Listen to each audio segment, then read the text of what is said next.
આજે એટલે કે 22 તારીખે જે અયોધ્યામાં શ્રી રામ મંદિરનું મૂર્તિ પ્રતિષ્ઠા થવા જઈ રહી છે, તો તેના માટે તમને પણ અમુક વસ્તુ જે છે નિમંત્રણમાં ચોખા, પીળા ચોખા મળેલા હશે, અને જો ન મળ્યા હોય તો ક્યાંથી લેવા તે હું તમને આગળ વિડીયોમાં જણાવીશ. તો વિડીયો તમે પૂરેપૂરો જોતા રહો, અને અમારી ચેનલ પર નવા હોય તો ચેનલને સબસ્ક્રાઈબ કરો, વિડીયોને લાઈક કરો અને ચેનલને સબસ્ક્રાઈબ કરો દોસ્તો. તો આપણે જે અયોધ્યામાં શ્રી રામ ભગવાનની મૂર્તિ પ્રતિષ્ઠા થવા જઈ રહી છે, તો તેના માટે તમને અયોધ્યાથી ચોખા મળેલા હશે અને એક આમંત્રણ પત્રિકા મળેલી છે દોસ્તો. તો આ ચોખાનું આપણે શું કરવાનું છે તે વિશે હું તમને આજે માહિતી આપવાનો છું. તો અમે સાંજે ગયા હતા અને જે ચોખા છે તે આ રીતના ચોખા આપણને મળેલા છે. લાલ કલરના કપડામાં વીટેલા છે ચોખા, પીળા ચોખા છે, તે ચોખા મળેલા છે અને એક આમંત્રણ પત્રિકા આપણને મળેલી છે.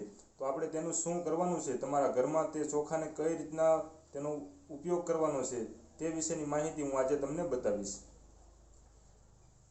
તો જે આ ચોખા છે તે એને આપણે છોડી અને તમને બતાવું કે કઈ રીતના આ ચોખા આવેલા છે. તો લાલ કપડામાં આ ચોખા આપણને મળેલા છે.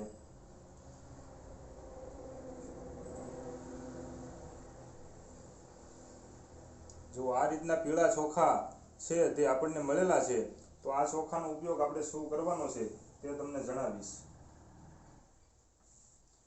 સૌ પ્રથમ તો તમને થોડીક માહિતી આપું કે પ્રાચીન સમયમાં જ્યારે આજથી 80 કે 100 વર્ષ પહેલાંની વાત હશે, એવા ગઢિયાઓ કહેતા હોય છે કે જ્યારે આ કાર્ડ અને કંકોત્રી જ્યારે નહોતા ત્યારની વાત છે.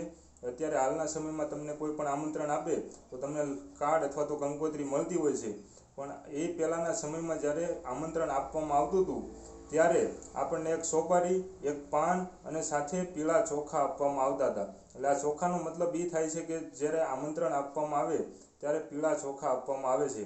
પીળા ચોખામાં એક ચોખા અને હળદર આ બંને મિક્સ હોય છે, તો તે સુખ અને સમૃદ્ધિનું પ્રતીક ગણાય છે. જે પીળા ચોખા છે તે સુખ અને સમૃદ્ધિનું પ્રતીક ગણાય છે. તો આપણે જો આ ચોખા છે તેને આવી રીતના દીવો કરી અને અગરબત્તી કરી અને પૂજાપાઠ કરી અને તમે તમારા જ્યાં ભગવાન માતાજી રાખેલા હોય છે, મંદિર હોય છે તમારા ઘરમાં, ત્યાં તમે રાખી શકો છો. અને બીજી વસ્તુ એ કે તમે તમારા લોકર અથવા તો તિજોરીમાં આ ચોખાને પણ આવી રીતના પૂજાપાઠ કરી અને આ ચોખાને તે તમારે તિજોરીમાં જ્યાં તમે ઘરેણાં અથવા તો પૈસા મૂકતા હોય છે તે જગ્યાએ લોકરમાં પણ તમે આ ચોખા મૂકી શકો છો. અને ત્રીજી વસ્તુ કે આ ચોખાનો ઉપયોગ બાકી તમે કોઈ પણ મકાન બનાવો તો મકાનમાં જે બારશાખ મૂકવામાં આવે છે તેમાં મુહૂર્ત કરવા માટે સોપારી લીલા કપડામાં બાંધતા હોય છે, તો તે જગ્યાએ આ ચોખા પણ તમે બાંધી શકો છો. તો આ રીતના વિવિધ ઉપયોગ આપણે કરી અને ભગવાન શ્રી રામનું આપણે આયોજન કરેલું છે મૂર્તિ પ્રતિષ્ઠાનું, તે માટેનું આમંત્રણ આપણે સ્વીકાર કરી અને સહર્ષ ખુશાલી સહ એમાં આપણે ભાગ લેવાનો છે. ભલે આપણે ત્યાં ન જઈ શકીએ પણ આપણે ઘરે બેઠા તેની ઉજવણી કરવાની છે. અને જેવો આપણે દિવાળીનો તહેવાર ઉજવીએ છીએ તેનાથી પણ વિશેષ આ તહેવારને આપણે ઉજવવાનો છે મિત્રો. તો સૌ સાથે મળી અને શ્રી રામલલ્લાની જે મૂર્તિ પ્રતિષ્ઠા છે તેનું આયોજન કરેલું છે. તો સહજ ખુશાલી સહ આપણને પણ આમંત્રણ મળ્યું છે.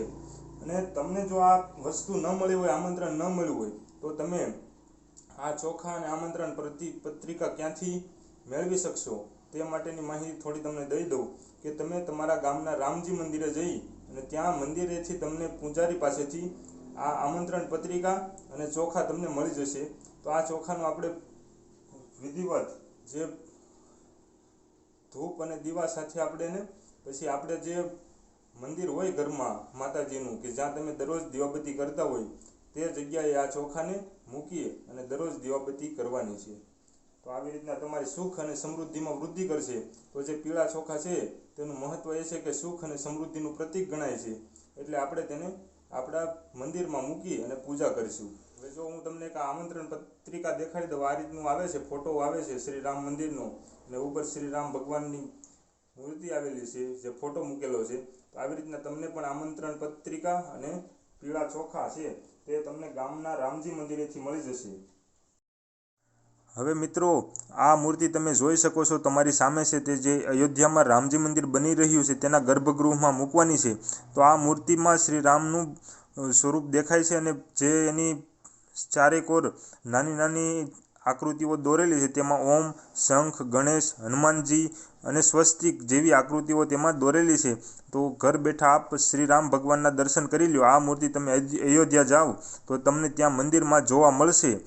તો આજના વિડીયોમાં બસ આટલું જ. શ્રી રામ ભગવાનના ઘર બેઠા દર્શન કરો અને મિત્રો અમારી ચેનલને લાઇક, શેર અને સબસ્ક્રાઈબ કરો અને કોમેન્ટમાં જય શ્રી રામ લખવાનું ભૂલતા નહીં દોસ્તો.